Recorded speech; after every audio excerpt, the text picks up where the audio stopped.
أعوذ بالله من الشيطان الرجيم. بسم الله الرحمن الرحيم. الحمد لله رب العالمين، وصلاة وسلام على سيدنا محمد وعلى آله وصحبه أجمعين. والسلام عليكم ورحمة الله وبركاته. Frères et sœurs, assalamu alaikum wa rahmatullahi wa barakatuh. J'espère que vous allez tous et toutes bien en cette journée de mercredi 30 janvier de l'année 2019, et il est 16h16. 16h16. Bonjour à toutes les personnes n'étant pas de confession musulmane qui écoutent cette présente vidéo. Frères et sœurs, comme l'indique l'introduction de celle-ci, nous allons nous intéresser au jeûne du jour de Arafat.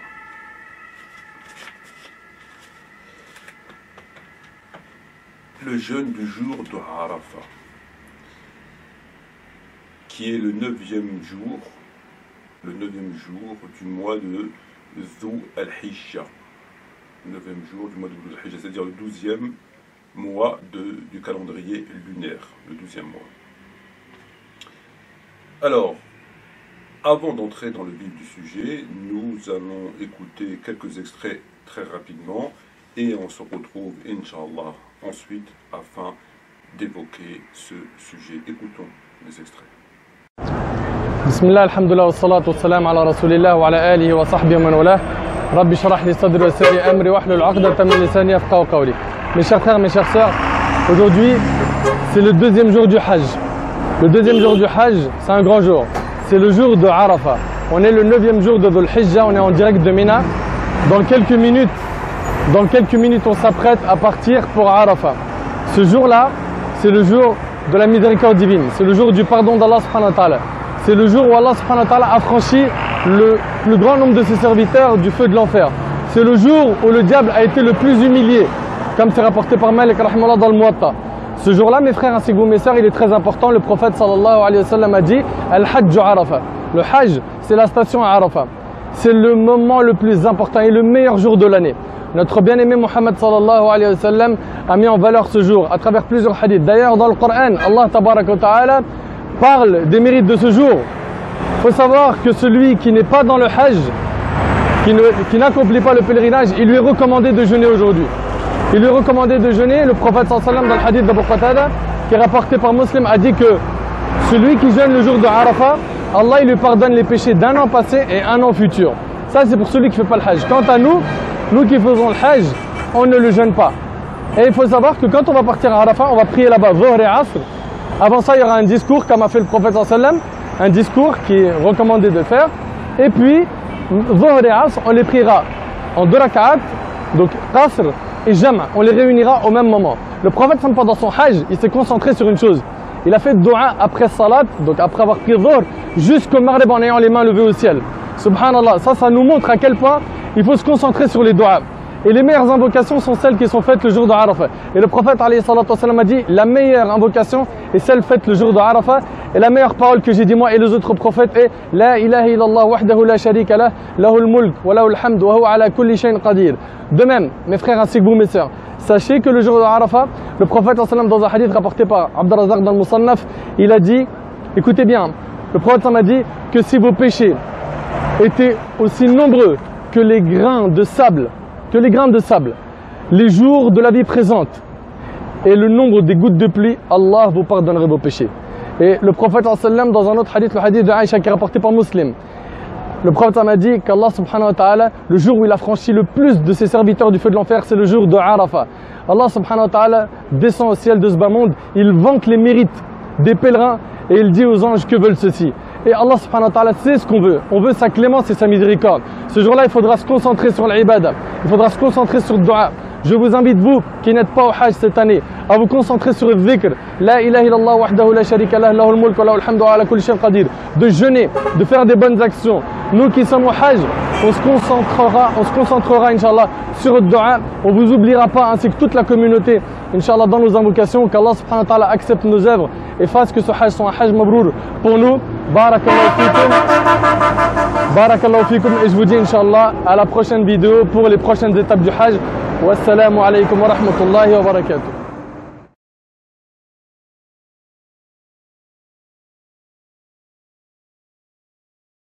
Bismillahir Rahmanir Rahim, Alhamdulillah wa salatu wa salam ala Rasulillah.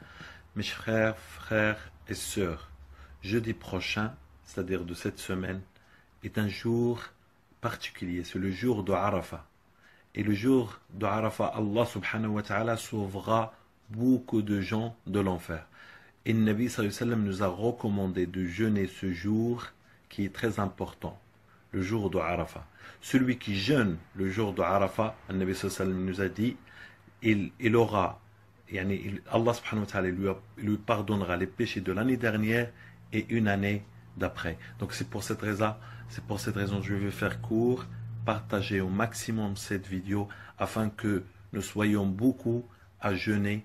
Et si vous partagez la vidéo et quelqu'un jeûne ce jour-là, vous aurez, Inch'Allah, la même récompense de celui-ci. Barakallahu fikum, wassalamu alaikum wa rahmatullahi ta'ala wa barakatuh. Alhamdulillah Rabbil Alamin, ne rate surtout pas la journée du jeûne de Arafat. Cette année 2018, cette journée correspondra au lundi 20 août, rapporté par l'imam Muslim.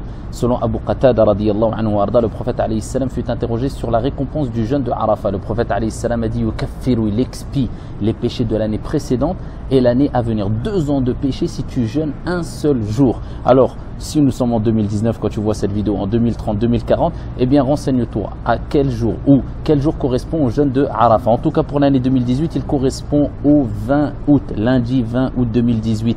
Fais profiter tes proches et sache que le prophète alayhi salam a dit Ad-dalu ala al-khayri kafa'ili. Celui qui indique une voie de bien, c'est comme s'il l'avait fait. Si tu es la cause que des gens jeûnent le jour de Arafat parmi tes proches, parmi ta famille, sache que cela va te permettre d'accumuler leur récompense sans que cela ne diminue en rien.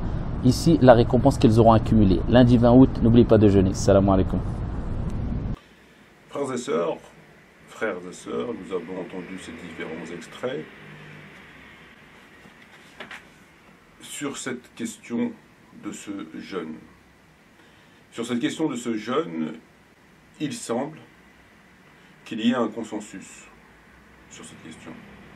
Le consensus nous dit qu'il faille jeûner, que c'est extrêmement méritoire, que si vous allez sur, entre autres, YouTube et vous tapez, que ce soit en arabe ou en français, jeûner le jour de Arafat, par exemple, vous allez tomber sur d'innombrables vidéos réalisées par tantôt des chouyours, tantôt des serpillères, notamment en France, qui évoquent ce sujet avec les mêmes hadiths qui reviennent. Et c'est un sujet qui est, comme nous savons, récurrent puisqu'il est évoqué chaque année. Chaque année, on sait, c'est toujours le même disque, c'est toujours la même chose. C'est comme ça en France depuis un siècle. On a droit au même discours sur les questions de... Alors finalement, les hadiths, ils sont clairs. On va les lire ensemble. Les hadiths, ils sont clairs. Ils sont parfois sahih, notamment dans le Sahih Muslim. Tout le monde parle vraisemblablement d'une seule et même voix, que c'est une sunna de jeûner. Qu'y a-t-il à dire d'autre que ce que nous avons entendu? Alors, dans mes investigations, dans mes lectures, qui sont encore au stade, sur ce sujet, à un stade préliminaire, on est encore assez loin des tarawih. La première des choses que j'ai à dire et que je constate, sans en tirer des conclusions à ce stade, parce qu'il est trop tôt pour en tirer des conclusions, c'est que il y a des choses que l'on peut objecter, que l'on peut raisonnablement objecter sur ce consensus que nous avons entendu. Lorsque vous écoutez ces vidéos, ces interventions, et que vous allez sur Internet et que vous tapez sur Google jour Arafat, vous tombez sur des tas de sites qui disent tous plus ou moins la même chose. Qui disent tous plus ou moins la même chose, aussi bien oralement que par écrit, aussi bien en France qu'à l'étranger. En d'autres termes, ce qu'on peut affirmer, ce que nous allons en tout cas constater ensemble, c'est qu'ils n'ont pas, à aucun moment, ils n'ont évoqué la contestation. Aucun d'entre eux, oralement ou par écrit, n'a évoqué, de quelque manière que ce soit, une contestation par rapport à ce consensus. Donc tous disent la même chose. Et donc tous affirment qu'il n'y a pas de divergence sur cette question, puisqu'ils n'avancent aucun élément qui viendrait contredire ou mettre à mal ou relativiser ce consensus, cette sunna, alors qu'il en existe. Et je suis là pour vous les donner. Et je pense que c'est la première fois que vous allez entendre ce que je vais vous dire. Première fois, malheureusement. Alors, les hadiths, on va les lire rapidement. On les a entendus rapidement dans les vidéos. On va quand même en lire quelques-uns. Le prophète Mohammed a interrogé sur le jour de Arafat. Il expie l'année précédente et l'année en cours, rapporté dans le Sahih Muslim. Le jour de Arafat, j'espère qu'Allah expie l'année qui suit l'année précédente.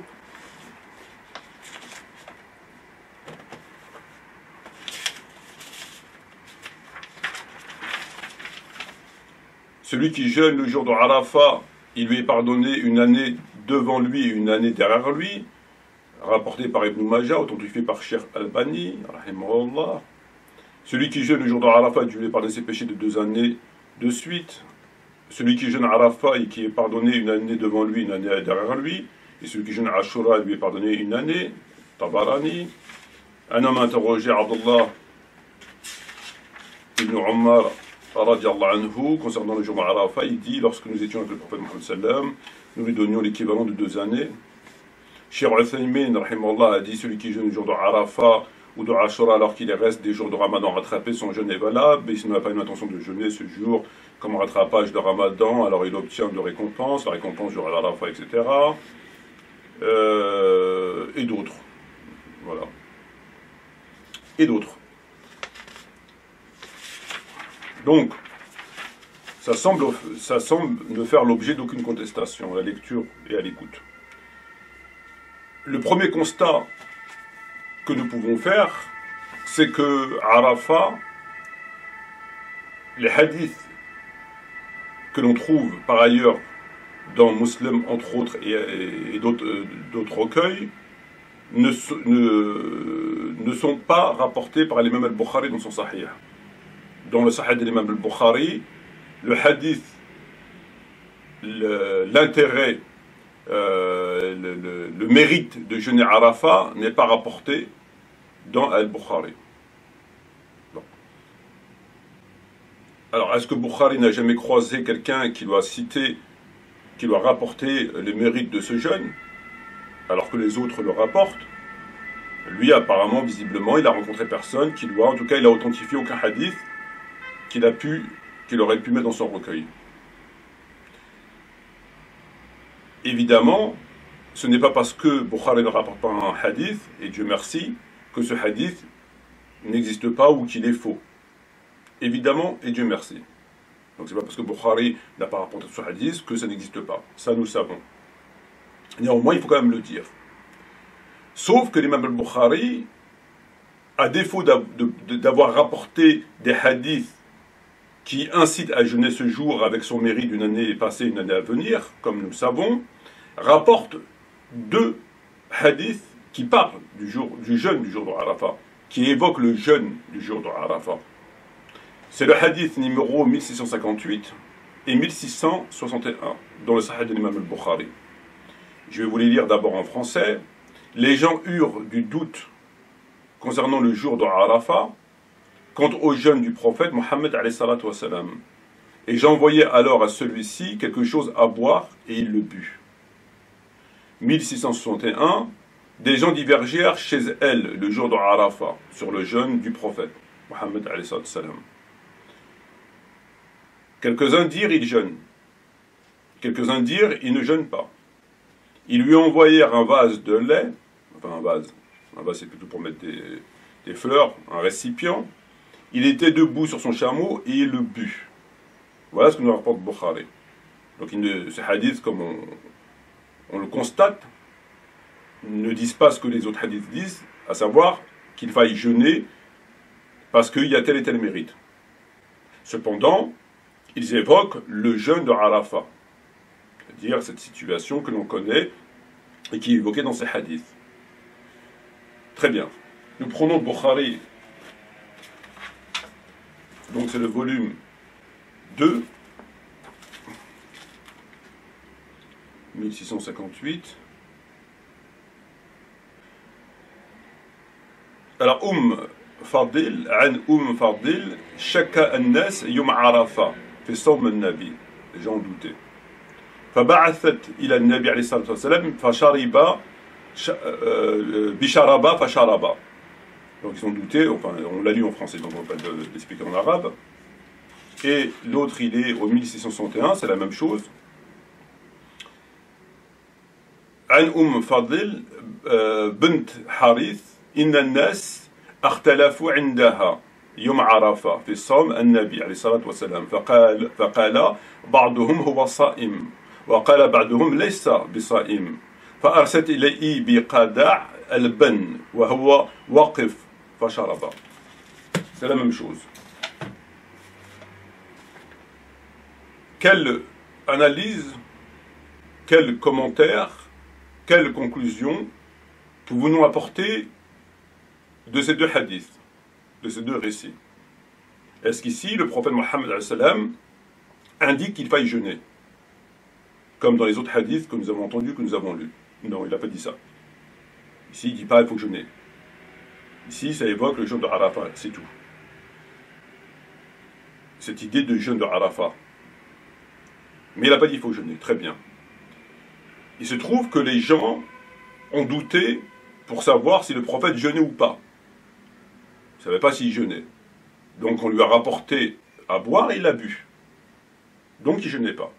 Très bien. Voilà ce qu'on peut tirer de ces deux hadiths, Sahih, Bukhari. Que le prophète n'a pas jeûné le jour de Arafat alors qu'il était pèlerin. Il n'a pas jeûné. Ok. C'est ce qu'on doit tirer du hadith. La première lecture, la première conclusion que nous pouvons tirer. L'analyse que l'on doit, qui s'impose à travers ces deux textes, en parallèle, en marge des autres, c'est que ces gens ne connaissaient pas. Est-ce que ces gens qui se demandaient si le prophète jeûnait ou pas, est-ce que ces gens ne connaissaient pas les hadiths qu'il faille jeûner? Je m'explique. Nous avons pris acte qu'il faille jeûner le jour de Arafat, à travers les hadiths rapportés par un tel et un tel. Donc, à cette époque, les compagnons du prophète, hommes ou femmes, ont entendu le prophète dire qu'il faille jeûner le jour de Arafat, à la lecture des hadiths. Tout le monde est d'accord. Très bien.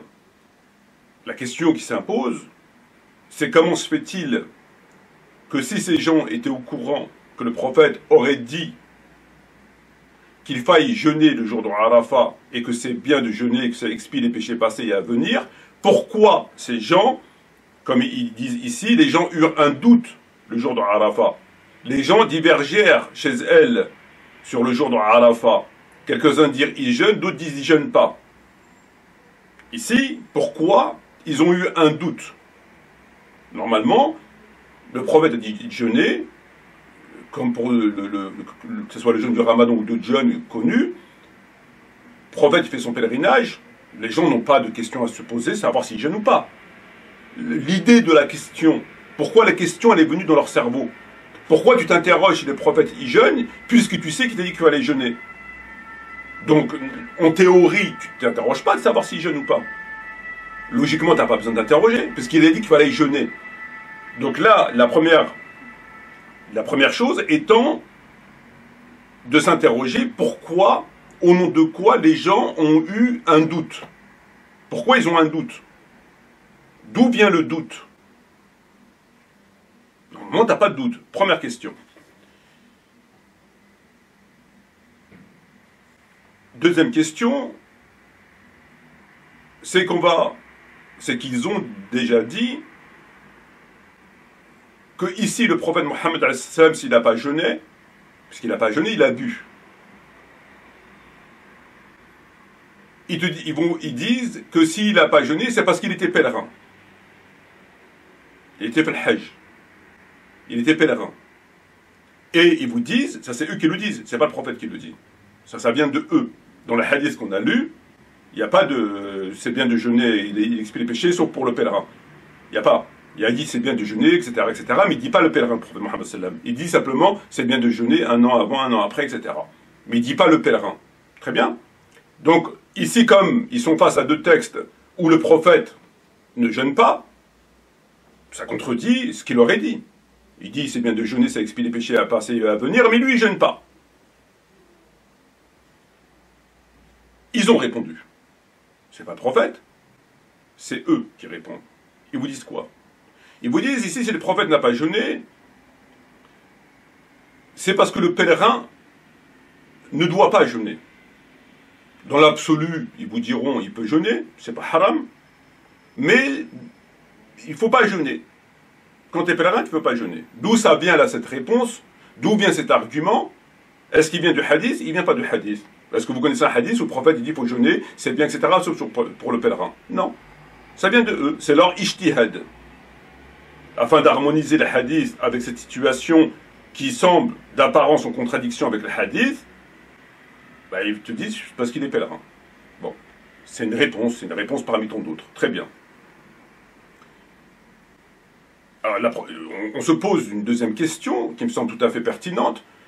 C'est que lorsque le prophète Mohammed donne son enseignement aux gens, le prophète enseigne aux gens le din, tout le monde le sait, le Coran wa Sunna. Comment on fait salat, siyam, haram, halal, etc., etc. Bon.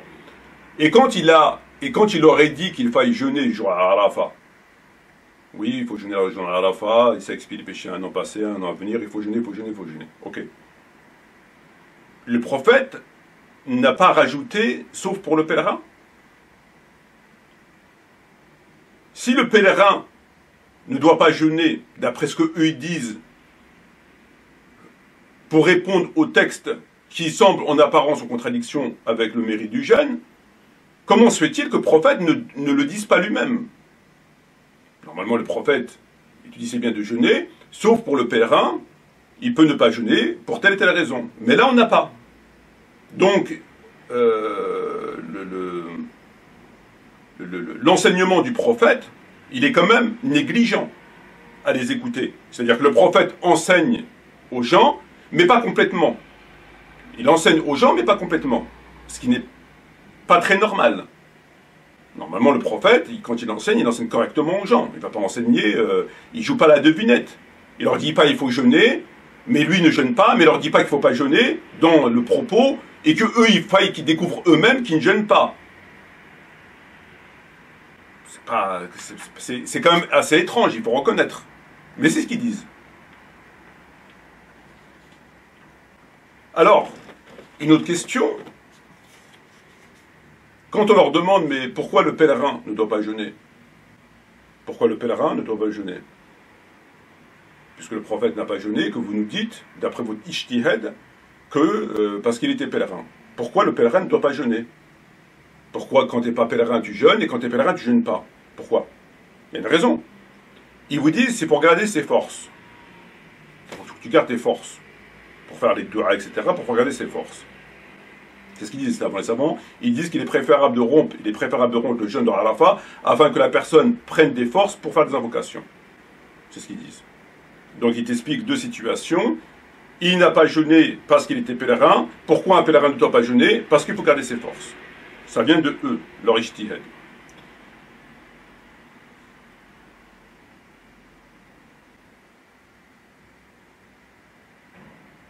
Quand le prophète il fait le pèlerinage, il y a des gens qui font le pèlerinage avec lui. Pas tout seul. Ces gens jeûnaient. Ah oui, parce qu'il leur a dit qu'il fallait jeûner, le Arafat. Et il n'a pas dit qu'il ne faut pas jeûner quand tu es pèlerin. Donc, ces gens jeûnaient forcément.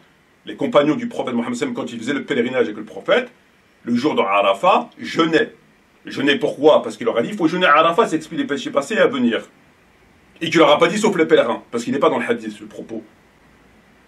Donc ça veut dire que les pèlerins, avec le prophète, jeûnaient, mais lui, il jeûnait pas. Et que nous, on suit la conduite du prophète. S'il ne jeûne pas, ben nous, on ne va pas jeûner, parce qu'il ne faut pas jeûner pour garder ses forces. Si le prophète a besoin de force, à plus forte raison, un compagnon. Si le prophète ne jeûne pas, parce que c'est mieux de ne pas jeûner, c'est mieux, c'est pas obligatoire, ok, mais c'est mieux. Les autres, ils ne jeûnent pas. C'est toujours comme ça dans l'islam. Le principe, c'est de suivre le prophète. On n'est pas mieux que le prophète. Donc ça veut dire que le prophète fait le pèlerinage avec ses compagnons. Il ne jeûne pas, mais les autres, ils jeûnent. Ils ne sont pas au courant que le prophète, il ne jeûne pas. Ils ne sont pas au courant. Donc, si je comprends bien, si Fadl n'aurait pas donné à boire au prophète, ça ne leur est pas venu dans la tête de lui donner à boire, on aurait pensé qu'il avait jeûné. Et les gens auraient jeûné avec lui, jusqu'à ce qu'ils apprennent à un moment donné par hasard qu'ils ne jeûnent pas. Et qu'aujourd'hui, les gens jeûneraient même s'ils sont pèlerins. Donc on a su un enseignement primordial de façon tout à fait, entre guillemets, hasardeuse. Parce que les gens disent, tiens, est-ce qu'ils jeûnent, est-ce qu'ils jeûnent pas? Lui, il n'a rien dit, les gens avec lui, ils jeûnent, les hadiths, ils disent rien, on apprend ça par hasard. Donc c'est une science qui est complémentaire du hadith, qui est donc primordiale, mais qui est apprise, connue, de façon tout à fait hasardeuse. Par la simple interrogation d'un certain nombre de personnes, dont l'interrogation elle-même, on ne comprend pas pourquoi il s'interroge, puisqu'il demande, lui, de jeûner. C'est pas normal. Donc c'est quand même un enseignement assez négligé du prophète. Ça ne ressemble pas au prophète. Le prophète, quand il dit des choses, il explique qu'il faille ou ne fait pas, quand, enfin bref. Je poursuis. Ils ont dit que c'était pour garder des forces. C'est ce qu'ils disent. Pourquoi on ne jeûne pas quand on est pèlerin? C'est pour garder des forces. Très bien. Alors le prophète n'est pas capable de jeûner un jour, c'est-à-dire le jour avant, il ne jeûne pas. Et le jour après, il ne jeûne pas, parce que c'est l'Aïd. Très bien. Et il ne jeûne pas parce qu'il a besoin de force. Parce que il jeûne, il n'aura pas assez de force. Même s'il a mangé la veille, et même s'il mange le lendemain. Le prophète, lui, qui était un ascète, dont au début il jeûnait plusieurs jours consécutifs, etc., etc., on connaît l'ascétisme du prophète, ah ben là, il n'est pas capable. Voyez-vous? Ah ben là, il n'est pas capable. Ah ben il faut qu'il mange. Il faut les tartines bien beurrées, de la confiture, du Nutella. Ben, il faut qu'il prenne des forces pour faire le dua, pour que Dieu l'entende. C'est pour ça que lui, il ne jeûne pas. C'est ce qu'ils disent, les savants. Enfin, en tout cas, une partie des savants, c'est ce qu'ils disent. Ils disent qu'il est préférable de rompre le jeûne d'Arafat afin que la personne prenne des forces pour faire des invocations, pour faire des dua. Donc le prophète ne jeûne pas la veille, même les jours précédents, parce qu'il n'y a pas de jeûne, donc ça va. Il ne jeûne pas après Arafat parce qu'il n'a pas jeûné, c'est l'Aïd, donc ça va. Mais il n'est pas capable de jeûner un jour. Pourtant c'est un jour méritoire, et lui donne l'exemple. Il n'est pas capable. Et on l'apprend de façon tout à fait par hasard. C'est pas lui qui le dit. Lui, il n'est pas capable.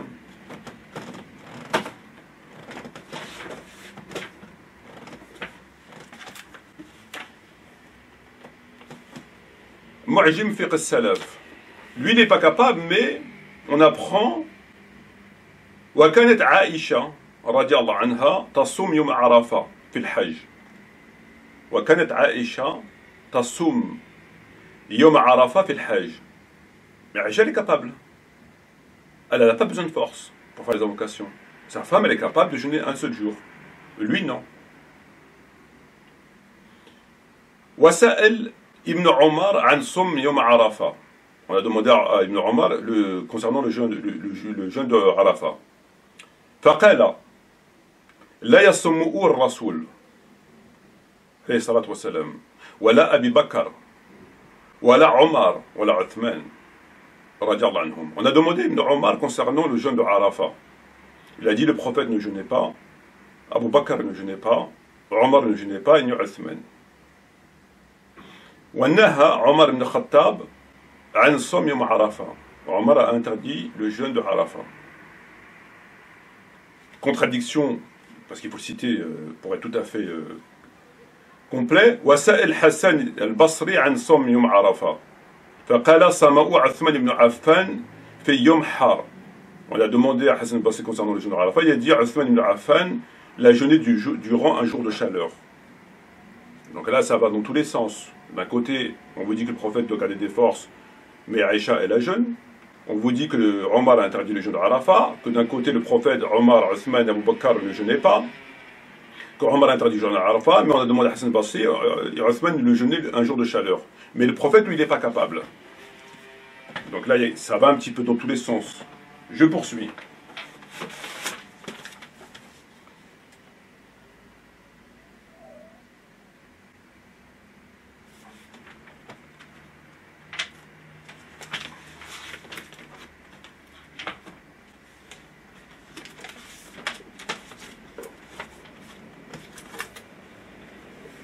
Sunan Abi Daoud.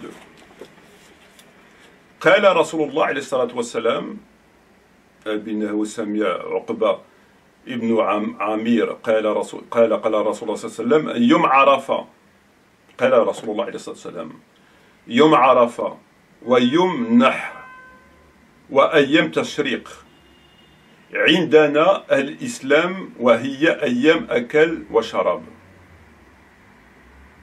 عيدنا قال رسول الله صلى الله عليه وسلم يوم عرفة le jour de Arafat واليوم نحر ولم تشريق وأيام تشريق عيدنا الإسلام وهي أيام أكل والشراب.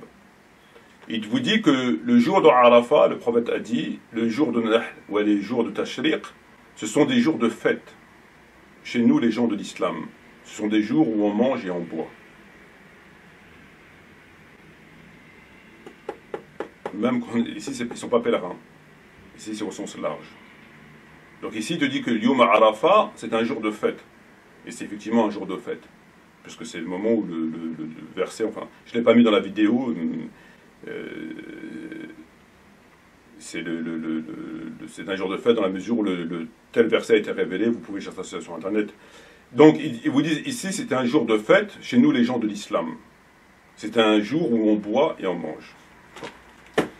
Ça commence à faire pas mal de contradictions, des choses qui ne vont pas, que eux ne s'embarrassent pas avec. Ils vous ont pris les hadiths, Tirmizi, Muslim, etc. Et ils vous ont dit, voilà, Sunna Muakkada, la shek fiha. Ok. Je prends ce hadith, là on va monter un petit peu, puisqu'on n'est pas dans les sahih. Je prends Sahih Muslim. Al-Bab, As-Sawm 10 Dhul Hijjah. Le jeûne de la première décade de Dhul Hijjah, numéro 9 et 10. Aïcha, radiallahu anha, a dit, je n'ai jamais vu le messager de Dieu jeûner pendant la première décade de Dhul Hijjah. Dhul Hijjah. Dhul Hijjah, c'est le mois, le 12e mois lunaire, etc. Elle n'a jamais vu durant les 10 premiers jours le prophète jeûner. Donc, entre autres, Arafat, qui est le 9e jour de ce même mois. Elle a dit, j'ai jamais vu. Peut-être, on peut se dire qu'elle a voix mal. Jamais vu, c'est elle. Elle n'a jamais vu, mais peut-être quelqu'un d'autre a vu. C'est-à-dire qu'elle a voix mal. Hadith numéro 10, juste en dessous. Aïcha a dit, le prophète Mohammed n'a jamais jeûné pendant la première décade d'Dhul Hijjah. Là, c'est plus elle qui a vu. C'est une affirmation générale. Elle a dit, le prophète n'a jamais jeûné. Jamais. Durant les 10 premiers jours d'Dhul Hijjah. Jamais. Non seulement elle n'a pas vu, mais elle dit qu'il n'a jamais jeûné. Alors, on va dire ce que nous dit Nawawi. Donc, il reprend le hadith. D'après les ulama, les savants, ce hadith porte à croire qu'il est répréhensible de jeûner la décade, qui signifie ici les 9 premiers jours du mois de Dhul Hijjah. Or, ce n'est pas vrai. Donc ici, il te dit, ce hadith porte à croire.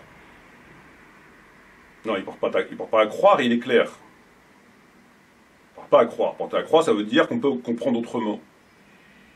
Donc, il te dit, il porte à croire qu'il est répréhensible de jeûner les 10 premiers jours du 12e mois lunaire, dont entre autres Arafat. Il te dit, or, ceci n'est pas vrai. Tu dis, non, c'est pas vrai. Donc, il a deux hadiths sahih, Muslim, Aïcha, mais il te dit, c'est pas vrai. Bon. Donc, le hadith, il est faux. Ok. Car il n'est point répréhensible de jeûner ces 9 jours. Bien au contraire, le jeûne est fortement recommandé, notamment le 9e jour qui correspond au jour de la station de Arafat. Tu dis, non, non, c'est pas vrai. Il te dit, parce qu'il est recommandé de jeûner durant ces jours-là, et notamment le jour de Arafat. Ça, on le sait, mais ça ne répond pas au texte. Pourquoi elle a dit ça? On a su mentionner ce hadith relatif à son mérite. Donc, on l'a cité ailleurs. Comme il est établi dans le Sahih de Bukhari que le messager de Dieu, il dit, il n'est nul jour meilleur que ceci pour accomplir les œuvres pies. Il dit dans le Bukhari, il y a un hadith qui dit, il n'est nul jour meilleur que ceci pour accomplir les œuvres pies. Des œuvres pies, il n'a pas dit jeûner à Arafat. Les œuvres pies, ça veut dire beaucoup de choses. Il n'a pas dit jeûner à Arafat. Elle parle de Arafat. Elle ne parle pas des œuvres pies au sens général. Et comme même ce serait dans le Bukhari, il faut expliquer ce qu'elle dit. Il entendait la première daka de Hijjah, ok. Ainsi déduit-on des propos de Aïcha, radiallahu anha, que le prophète n'y a jamais observé le jeûne en raison. Donc il va te dire maintenant, il valide le hadith. Il ne te dit pas il est faux. Il te dit ce qu'a dit, c'est inexact, c'est faux, ça contredit les hadiths, etc., etc. Mais le hadith, il est sahih. Il ne dit pas il est faux, il faut le mettre à la poubelle. C'est faux, ça contredit, etc. Il faut mettre... Non, non, il est sahih, mais c'est faux ce qu'a dit. Donc pourquoi c'est faux? Tu valides les propos, tu reconnais le texte comme authentique. Tu dis il est sahih. Si tu dis il n'est pas sahih, tu dis il est sahih da'if, poubelle. Ok. Mais là, c'est musulman. Donc il le valide, il te dit sahih. Donc maintenant, s'il est authentique, il faut qu'il nous explique pourquoi il a dit ça. Il va nous l'expliquer. Ainsi, on déduit des propos de Aïcha que le prophète n'y a jamais observé le jeûne en raison d'un empêchement. Parce qu'il avait un empêchement. Et il était occupé. Ben, quand il est occupé, le prophète, il ne gêne pas. Tout le monde le sait. Quand il fait de la peinture, ou il change une ampoule, ah, il gêne... Ben non, il ne gêne pas. Ben, il gêne le ramadan quand il n'est pas occupé. Ah ben oui. Il a eu un empêchement. Un empêchement qui l'a empêché de jeûner. Ah, mais tout le temps, l'empêchement. Parce qu'elle a dit, elle ne l'a jamais vu. Elle n'a pas dit une fois, elle ne l'a jamais vu. Donc il a eu un empêchement tout le temps. C'est beaucoup de coïncidences. Non seulement, il ne gêne pas parce qu'il a un empêchement, je ne savais pas, et en plus, il a un empêchement tout le temps. Bon. Tel que la maladie. Donc il est tombé malade. Ce n'est pas les changements d'ampoule, non, c'est par exemple la maladie. Bon. Le voyage. Quand il voyage, ben, il ne gêne pas. Ben, il voyageait toujours à Arafat. Ou autre chose. Ou encore qu'elle ne l'avait pas vu en état de jeûne. Elle ne l'a pas vu. Il jeûnait, mais elle ne l'a pas vu. Mais elle n'a pas dit ça. Elle a dit, je ne l'ai pas vu, mais après elle dit, il n'a jamais jeûné pendant la première des quatre. Il n'a jamais jeûné. Elle est catégorique, il n'a jamais jeûné. Mais lui, on revient sur, elle ne l'a pas vu. Donc il jeûnait, mais elle ne l'a pas vu. Bon. On voit très mal. Ce qui n'implique pas nécessairement qu'il ne l'était pas. Donc après, il se focalise sur le hadith sur lequel il peut jeter, faire un petit travail, on appelle ça des nœuds, je crois, et il vous dit, oui, mais elle ne l'a pas vu, mais ça ne veut pas dire qu'il ne jeûnait pas. Oui, mais il y a l'autre hadith où elle dit, je n'ai pas. Il y en a deux. Premier hadith numéro 9, le prophète, je n'ai jamais vu, et l'autre hadith a dit, il n'a jamais jeûné. C'est pas, il l'a jamais vu, il n'a jamais jeûné. Le premier dit, ma ra'it Rasulullah sallam sa'im fi ashra faqat. Pardon. Je l'ai jamais vu. Et l'autre hadith, il dit, Aïcha radiallahu anha, inna nabi sallam lam yassum. Lam yassum. Ne jeûnez pas, catégorique.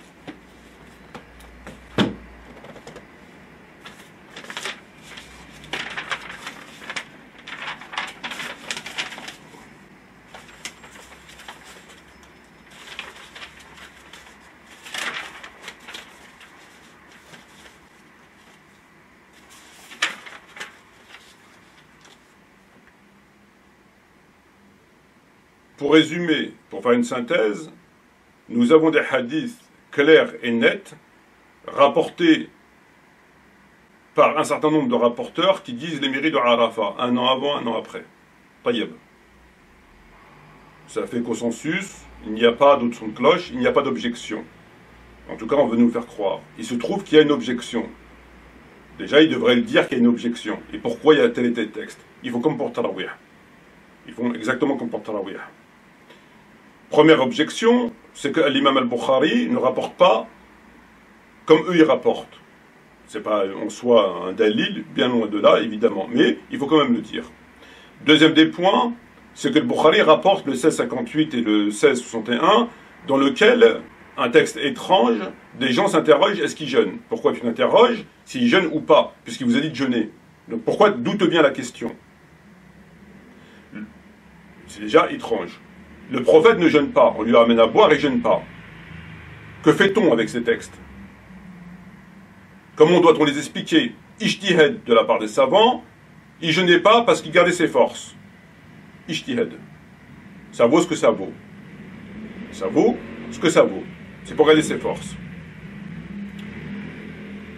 Donc, le pèlerin ne doit pas jeûner.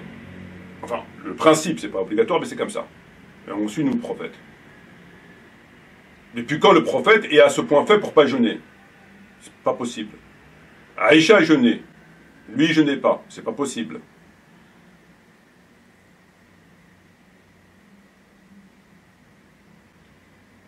Le prophète donne un enseignement qu'il faille jeûner, mais ce n'est pas un enseignement complet. Il manque une information qu'il aurait dû en théorie dire. Il ne l'a pas dite. On l'apprend comment? On l'apprend par hasard, entre guillemets. Si elle n'avait pas posé la question, on ne l'aurait jamais su.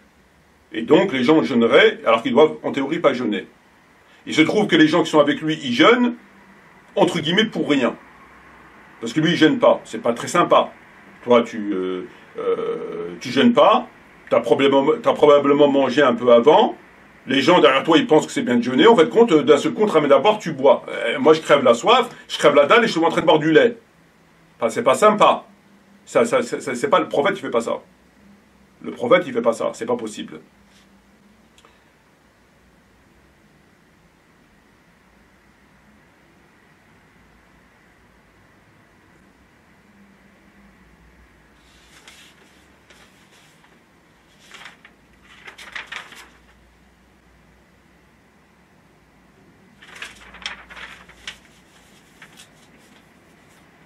On apprend dans le Kitab Al-Mu'jam al-Fiqh al-Salaf des hadiths qui sont quand même assez étonnants, ceux qu'on a cités, et qu'eux ne citent pas. On apprend dans le hadith, probablement Abi Daoud Ta'if, comme quoi que le prophète a dit, entre autres Arafat, c'est un jour de fête, chez les gens de l'islam. C'est un jour où on mange et on boit. On apprend dans Sahih Muslim que Aïcha a dit, le prophète n'a jamais jeûné. Je ne l'ai jamais vu, il n'a jamais jeûné. L'explication de Nawawi, bon, elle vaut ce qu'elle vaut. Alors, que doit-on faire de tous ces textes?